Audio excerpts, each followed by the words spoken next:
मैं दिल्ली के all India institute of medical sciences AIIMS के बाहर रात के 11:30 बजे घूम रहा था। क्या आप अंदाजा लगाएंगे कि सड़क पर खुले आसमान के नीचे सैकड़ों लोग फुटपाथ पर सो रहे थे, खुले आसमान के नीचे, जब दिल्ली का तापमान 4 डिग्री सेल्सियस से नीचे था। लेकिन उन्हें इलाज की जगह नहीं मिल रही, उन्हें सोने की जगह नहीं मिल रही, उन्हें दवाइयां नहीं मिल रही, उन्हें डॉक्टर मयस्सर नहीं है, लेकिन फुटपाथ पर सो रहे हर आदमी के सिरहाने पर एक दिया जल रहा था। 22 जनवरी की रात। उनमें से ज्यादातर लोग दलित थे, पिछड़े थे, आदिवासी थे, पसमानदा थे। हमारे लोगों को किन लोगों ने सिखाया कि तुम्हें अपने सिरहाने दिया रखने की जरूरत है, कलम रखने की जरूरत नहीं है, किताब रखने की जरूरत नहीं है? किन लोगों ने सिखाया कि तुम्हें अपना अधिकार बचाने की जरूरत नहीं है, तुम्हें अपने भीख मांगने की जरूरत है? वो तमाम लोग, चाहे वो किसी भी जाति के हो, चाहे वो किसी भी संप्रदाय, पंथ और मजहब के हो, चाहे वो मेरी ही जाति के हो, चाहे वो दलित हो, पिछड़े हो, आदिवासी हो, अगर उन्होंने हमें कलम छीनकर हमारे हाथों में दिया थमा दिया है, हमारे हाथों में अगरबत्ती मोमबत्ती किसी मंदिर का घंटा थमा दिया है, वो हमारी नजरों में गद्दार है। वो हमारी नजरों में गद्दार है, क्योंकि हम अपनी शिक्षाओं से समझौता करने को राजी नहीं है। आज कुछ लोगों के साथ हो रहा है, कल ज्यादातर लोगों के हाथों में आप लाठी और कलम देखेंगे।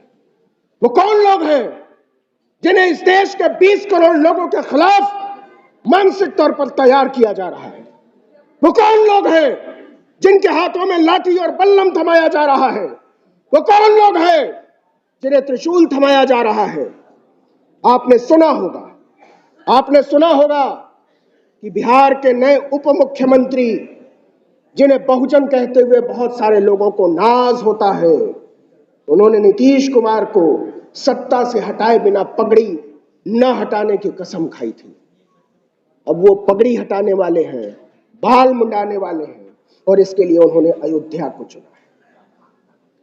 तो आपको गर्व होता हो तो हो, आप उन्हें बहुजन मानते हो तो माने, आपको इस पर नाज होता हो तो हो, मुझे नहीं होता, क्योंकि मुझे पता है कि वो जिस रास्ते पर देश को ले जाना चाहते हैं, वो जिस रास्ते पर बिहार को ले जाना चाहते हैं, जिस रास्ते पर नागरिक को मोड़ना चाहते हैं, वो रास्ता मेरा रास्ता नहीं है।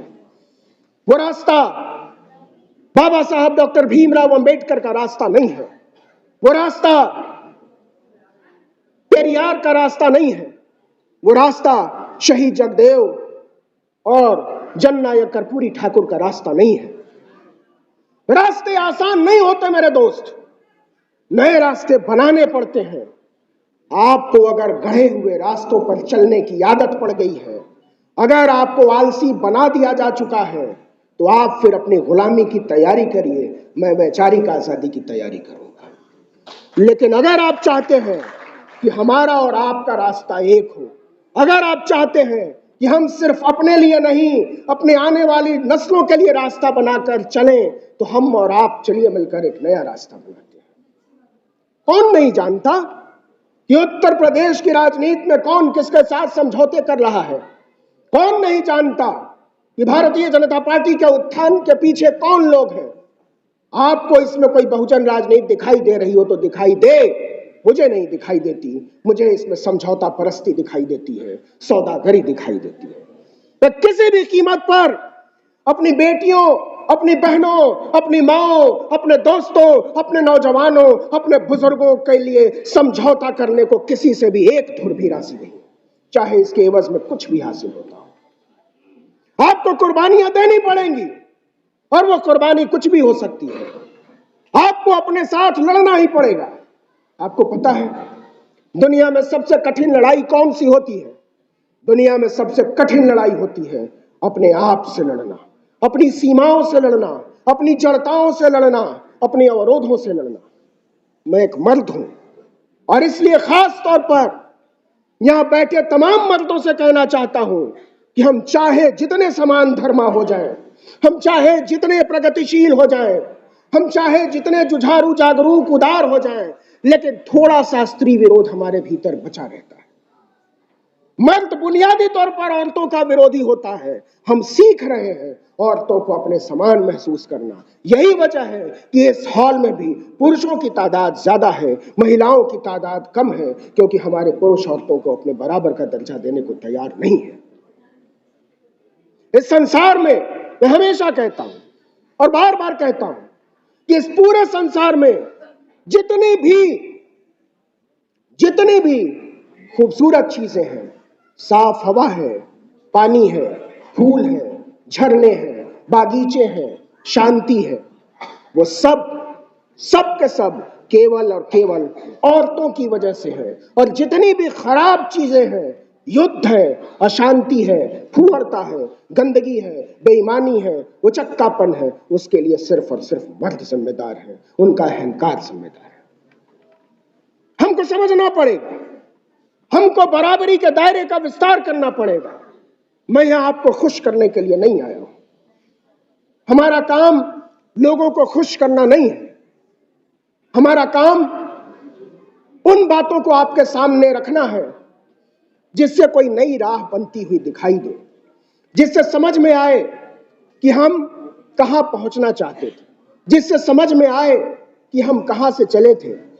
इसलिए आखिर में मेरे भाई, मेरी माओ, मेरी बहनों, मेरे साथियों, सिर्फ इतना कहना चाहता हूं कि जरूरी नहीं है कि हम सत्ता हासिल करें, जरूरी है कि हम समझदारी हासिल करें, जरूरी है कि हम विचार हासिल करें।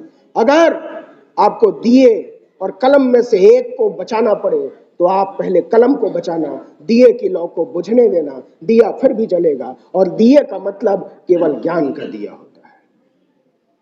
ये तमाम बाबाओं की कतारें जो लग रही हैं, वो इस देश के संविधान के खिलाफ है, वो समानता, न्याय, बंधुत्व के विचार के खिलाफ है। इस पूरे देश में किसी का भी काम किसी भी बाबा के बिना चल सकता है। घंटा बाबा, झुमटा बाबा, चिमटा बाबा, कंप्यूटर बाबा, फला बाबा, चिला बाबा, किसी भी बाबा के बिना चल सकता है। इस देश में अगर किसी एक बाबा के बिना किसी का काम नहीं चल सकता तो वो हमारे बाबा साहब भीमराव अंबेडकर हैं। इसलिए तमाम बाबाओं को खारिज करो ताकि हमारे इकलौते बाबा को बचाया जा सके। इसके अलावा अपने आप को बचाने का, इस देश को बचाने का, समानता, न्याय और बंधुत्व के विचार को बचाने का कोई रास्ता नहीं है। तो करा के दंगा, जला के बस्ती, करा के दंगा, जला के बस्ती, मुआवजा बांटता है जो अब, उठो कि मिलजुल कर हमको उसका खाना खराब करना। बहुत बहुत शुक्रिया, आपने बुलाया, मुझे सुना, आपका बहुत बहुत शुक्रिया।